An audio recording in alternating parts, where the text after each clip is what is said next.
Hello students, आज मैं आपको एक नई चीज़, एक नया कंसेप्ट बताने जा रहा हूँ। वो भी बेसिक चीज़ें हैं ज्योमेट्री में।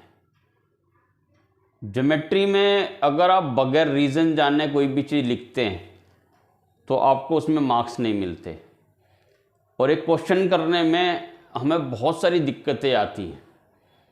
ठीक है, तो वो दिक्कतें, क्योंकि मैं पढ़ा रहा हूँ 30 साल का जो मुझे एक्सपीरियंस है, मुझे मालूम है बच्चे रुक कहाँ रहे हैं। जिस भी क्लास में उन्होंने गंभीरता खोई थी, अब गंभीरता आ गई, तो जो गंभीरता खोई पिछले 3 क्लासें उसने निकाली है जब वो गंभीर नहीं था, अब वो अगली क्लास में आकर गंभीर हो रहा है, तो पीछे के जो 3 साल के जो उसकी चीज़ें रह गई, ठीक है ना, वो मैं उनको बताने की कोशिश कर रहा हूँ कि आपसे ये सब छूटा है और आप इसको दोबारा से कवर करके आगे बढ़ो। ठीक है, the study must go on, the show must go on. ठीक है, नाउ यू सी, पहला तो मुझे आपको ये बताना है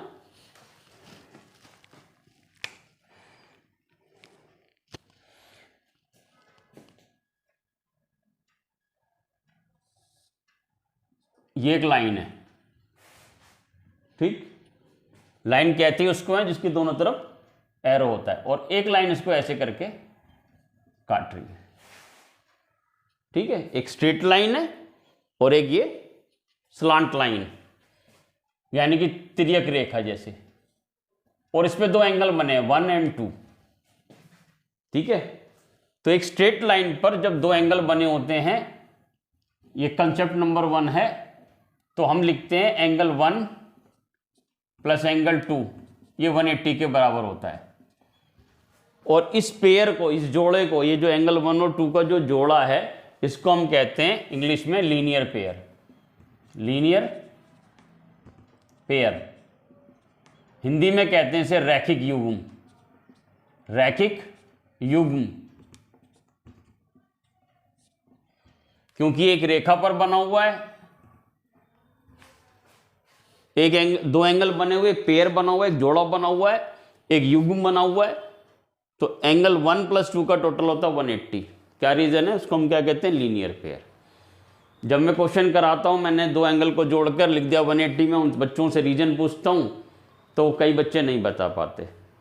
ठीक है, अब मैं आपको यही समझा रहा हूं कि ये हमेशा आपके दिमाग में रहे, बार बार चीज़ों को रिपीट करने से बढ़िया है आप मेरा ये वीडियो बार बार देख लेना, ये आपको क्लियर हो जाएगा। ये कंसेप्ट क्लियर करके आगे बढ़ो, मैथ बड़ा इंटरेस्टिंग हो जाएगा, बहुत अच्छा लगेगा आपको। यू विल फील कि हाँ मुझे मैथ आने लगा है। सेकंड, अगर 2 लाइन एक दूसरे को इंटरसेक्ट कर रही हैं, एंगल 1 2, ये 3 और ये 4, और ये दोनों लाइनें इंटरसेक्टिंग लाइन है L और M, तो मैं लिख देता हूं L and M are intersecting line, are intersecting line.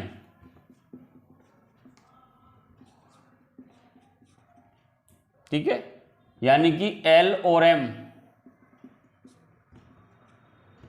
प्रतिच्छेदी रेखाएं,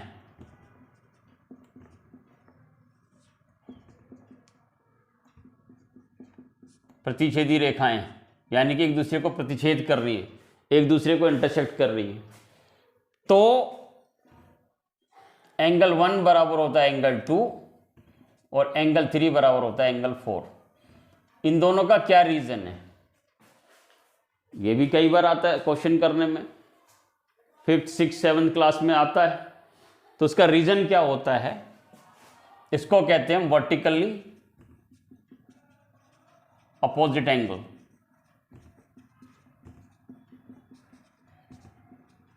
अपोजिट एंगल्स, ठीक है, या इसको हम कहते हैं शीर्षाभिमुख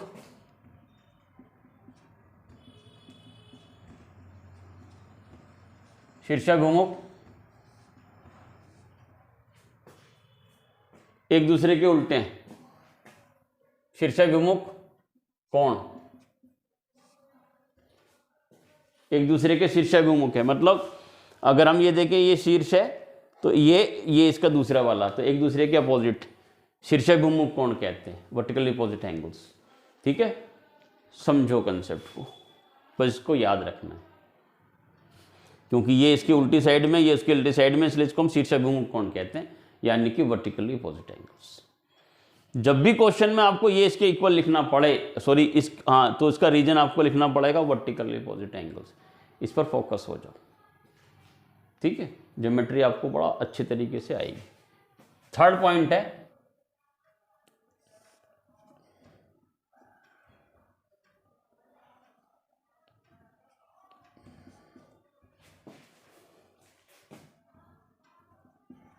इसको हम कह सकते हैं ए बी और मान लीजिए एन। ठीक है, तो हम इसको क्या कहते हैं, इन दोनों लाइनों को क्या कहते हैं?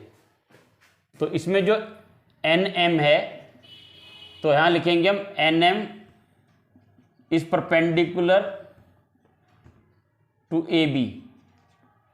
ये जो एन एम है ये ए बी पर परपेंडिकुलर है।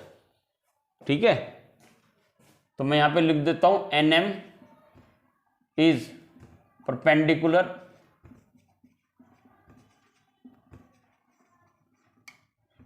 To A B. हिंदी में एन एम ए बी पर लंब है।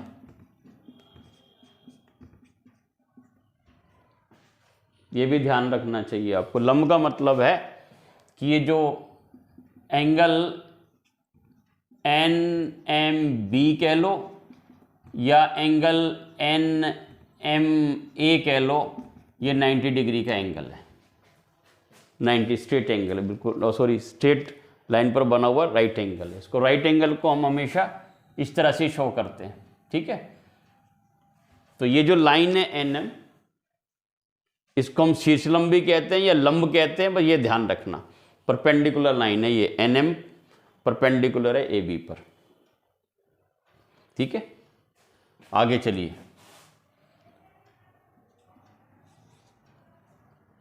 एक लाइन ऐसे होती है जो एक स्ट्रेट लाइन है और एक लाइन उसको, दोनों बात को समझना, ये 90 डिग्री भी है और ये दोनों इक्वल भी है। उसमें फर्क समझिए। ये एक लाइन है और ये इस पे परपेंडिकुलर है, तो मैं यहां पे इसका नाम रख देता हूं एक्स वाई। तो जो एक्स वाई है ना, वो परपेंडिकुलर भी है ए बी पर, ए बी पर परपेंडिकुलर भी है। X Y bisects A B. दो चीजें आ रही हैं इसमें, एक तो एक्स वाई परपेंडिकुलर है ए बी पर, ये लाइन 90 डिग्री का एंगल बन रहा है। दूसरा, ये ए बी को आधा आधा काट भी रही है। ठीक है, तो ऐसे में हम कहेंगे X Y is perpendicular bisector, perpendicular bisector of A B. Hindi में एक्स वाई ए बी का लंब समद्विभाजक, लंब समद्विभाजक है। बड़ा ध्यान से, ठीक है। ये जो एक्स वाई है, इन दोनों में अंतर क्या है? एन एम सिर्फ परपेंडिकुलर था ए बी पर, ए बी को वो आधा आधा नहीं कर रहा था। एक्स वाई जो है वो परपेंडिकुलर बाइसेक्टर है, परपेंडिकुलर भी है बाइसेक्टर भी है, यानी कि हिंदी में लंब समद्विभाजक। लंब माने लंब है, 90 डिग्री का एंगल बन रहा है, और समद्विभाजक, सम मतलब समान, द्वि माने दो, भाजक यानी कि इस लाइन के समान दो भाग भी कर रहा है। तो ये एक स्लाइड थोड़ा सा डिफरेंस है जो आपको समझना पड़ेगा, बड़ा इजी है। तो ये परपेंडिकुलर है और ये परपेंडिकुलर बाइसेक्टर है। क्लियर? ये जो एम था वो ए बी को आधा आधा नहीं कर रहा था, लेकिन यहां जो एम है वो ए बी को आधा आधा कर रहा है, मतलब ए एम, इसलिए therefore A B is equal to M B. I am sorry for that, A M A से लेकर एम और एम से लेकर बी, यानी ए एम एम बी के बराबर है। क्लियर? और इसका रीजन अगर आपको देना पड़ जाए तो यही आप लिखोगे, जब भी ऐसा लिखना पड़ जाए कि एक्स वाई ए बी का लंब समद्विभाजक है, या इंग्लिश में X Y is perpendicular bisector of A B. ये 4 कंसेप्ट मैंने आपको और बताया। Everything is helpful to you, यही है पढ़ाई। इनको क्लियर करो। ये कन्फ्यूज़न है, ये आपके दिमाग में कन्फ्यूज़न क्रिएट कर चुके हैं। अगर आप इनको साफ नहीं करोगे, इनको लेकर आगे बढ़ोगे, तो आपकी पढ़ाई का एंड हो जाएगा। और एज ए टीचर मैं नहीं चाहता। ठीक है ना? Take the benefits of the videos that I am making for you people. Enjoy learning.